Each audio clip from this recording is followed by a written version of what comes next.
Sagbára kalẹ̀. Sagbára.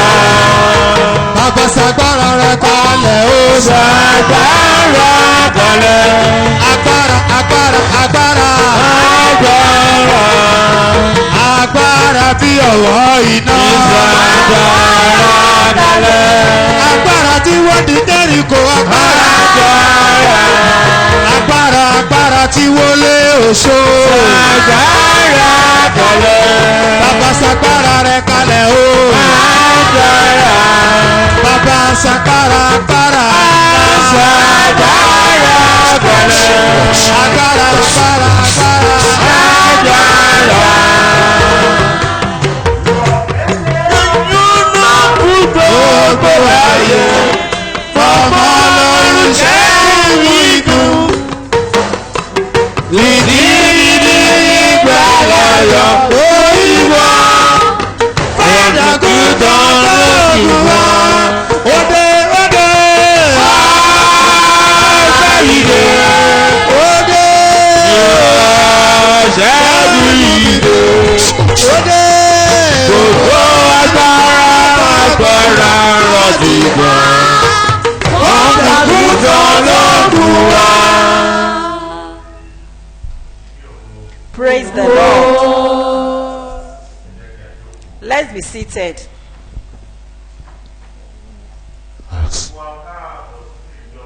We welcome every one of us to this gathering. And our prayer for every one of us is that all our heart's desire that make us come to this church, my God is going to grant them unto you. You will not be troubled again. And we greet all the Muslims that are fasting.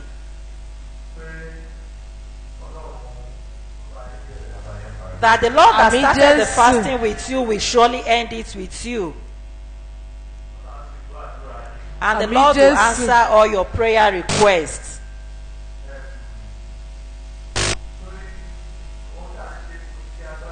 What we're doing is not by our power, it's not our own wish. But we are doing it as the will of God.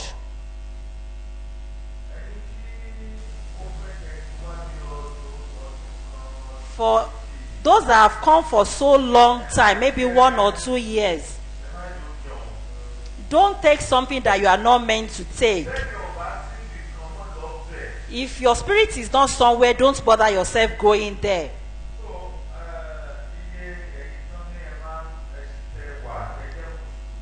For those of you that are Muslims and you are well known, I've seen you today and I won't go beyond those people that I've seen today. I'm not going to listen to any instruction. I give out food to 20 mosques and I don't know them. Around my place, I have 7 mosques there. They don't know me. They used to call me Alaji. They don't know me by name. They used to pray for me as an Alaji. Those things that the will of God, they are not my own power. I want to beseech us once again. Your prayers will be answered. For those of you that are coming and you are doing your responsibility, continue to do it. Don't go and call people around you that they should come and take. Stop doing that. The Lord might not send me to those people. The Lord will answer our prayers. Also, once again, I appreciate those people that shows one concern one way or the other towards the revival. Those of you that contributed financially, those of you that left your time, I'm not the one to appreciate you or to thank you. It's only God that can appreciate you. The primate friends. You see, everything has its own plan. Ever since we got that we have these primate friends, before this set of people, we've been doing it before. But what God told me is that those people then, they are not the ones to do it. The Lord said they are not going to do it. Whosoever that the Lord has sent, let least such person to do it. Since this set of people have gathered themselves and they call themselves primate friends, I notice that some people now discover that what primate friends are doing is so much. They are good examples. And people are emulating good things out of them. Primate friends, the Lord is really appreciating you for your effort towards the revival. And my prayer for you, all the primate friends, that the Lord will grant you all your heart desires. The anointees, we really appreciate you. And all your heart desires, the Lord is going to grant them unto you. My God really appreciates you. Others group of school, we appreciate you also for your own donation. That you are coming to come with your boss to mobilize people towards the revival. We really appreciate you once again. Your company will continue to progress and you continue to be lifted up at all time. Also, all the Igbo communities in English service,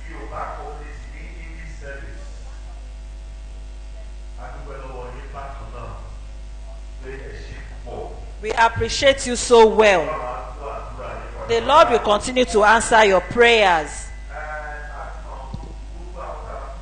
For every one of you that we didn't mention your name and you partake in this revival, those in charge of the BRT, whosoever that has participated one way or the other, we really appreciate you. That the Lord will be with every one of you. And the Lord is going to grant us all our desires. This is another special announcement. Please, for God's sake, you are not coming to party at the revival. And you are not coming there to get married to anyone. If you come with your guests, please, for God's sake, don't let such person go out. The report we got that people are coming as if they are coming to picnic is just because our ushers are too quiet. You know we have security threats in Nigeria. If I said I don't know you, maybe you're being suspected. That's the way it will be.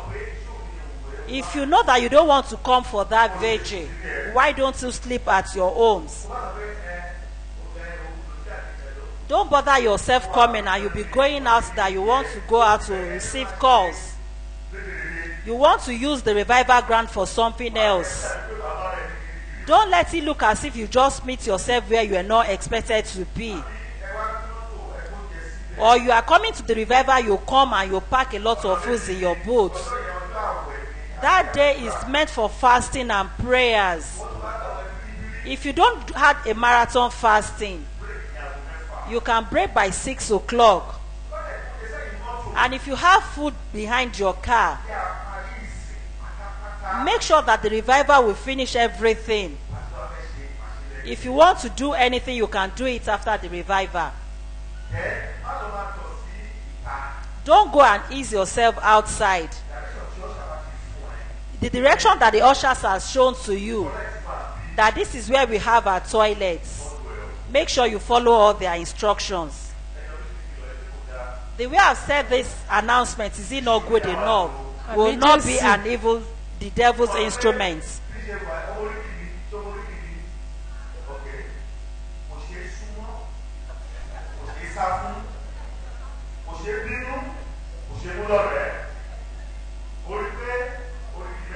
You see that I have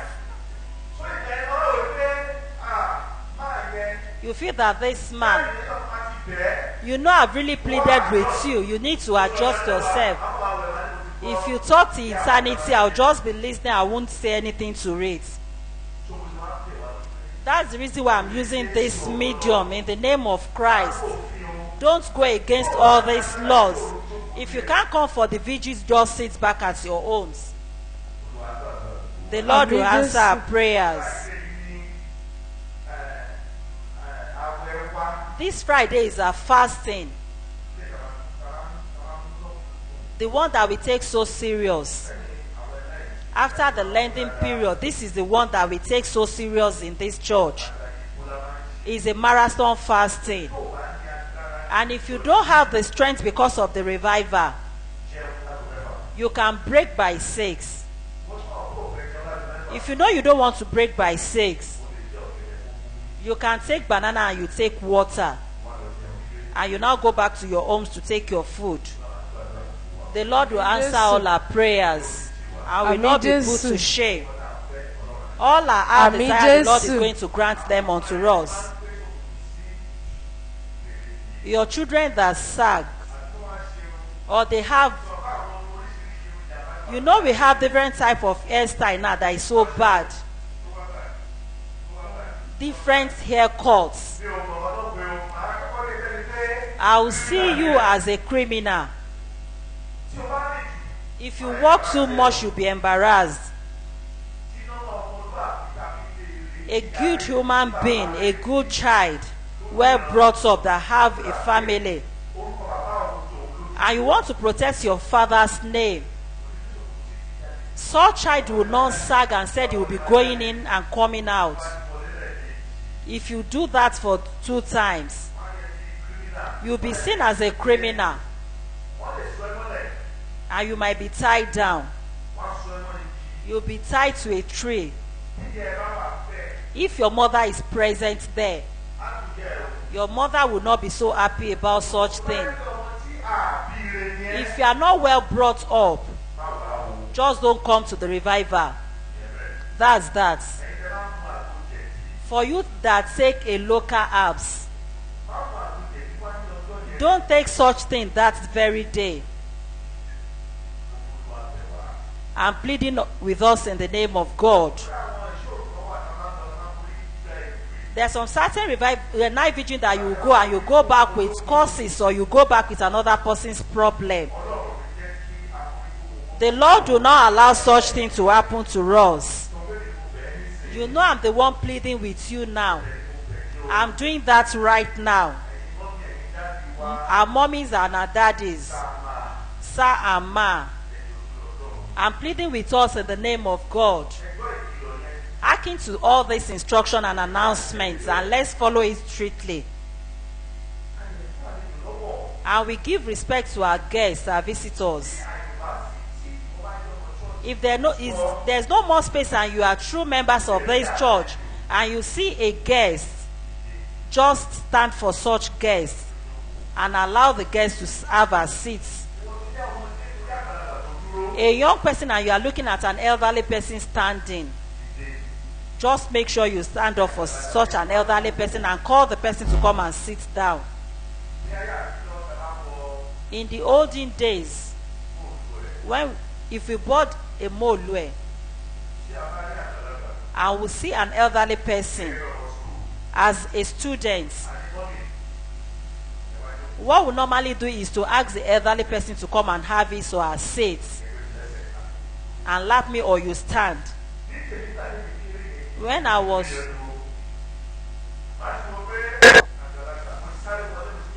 come in fast. I'll be looking around. I'll ask the person to come and sit down. Come and sit down. My prayer will now be that the person should pay for my fare. Am I not saying the truth? The Bible said we should confess our sins. There was a day the woman did not pay for my fare, and it's so painful.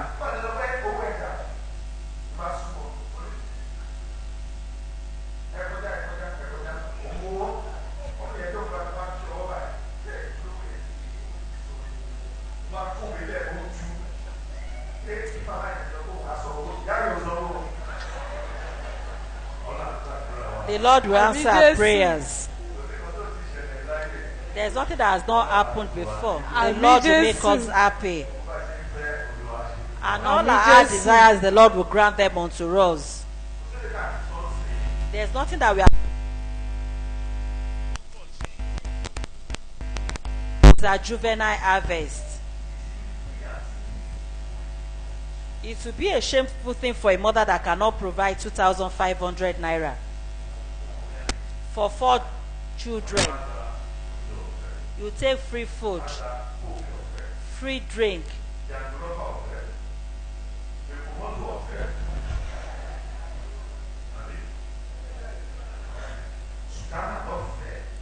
free sutana. And for a brilliant child is going to go home with good money. Next Sunday, we are going to see 2 things. A father that will laugh, and the one that will have a deep thought that did I even have a child? 80,000 naira for overall child, the one that came out first. Either 70 or 80,000. That's what the person is going to go. Such money will be able to pay for the term fee. This term. Maybe first time 20,000. The second time 20. You are going to have change. Is that not? And such any child that did not, we are going to see a lot of support to this person is so brilliant. We are not going to do eye service. Last year such thing happened and we apologize about it. A primary 4 pupil to SS1 pupil. They now said the SS1 people came out. After the review, we now discovered that we didn't really do it well, and we really apologize.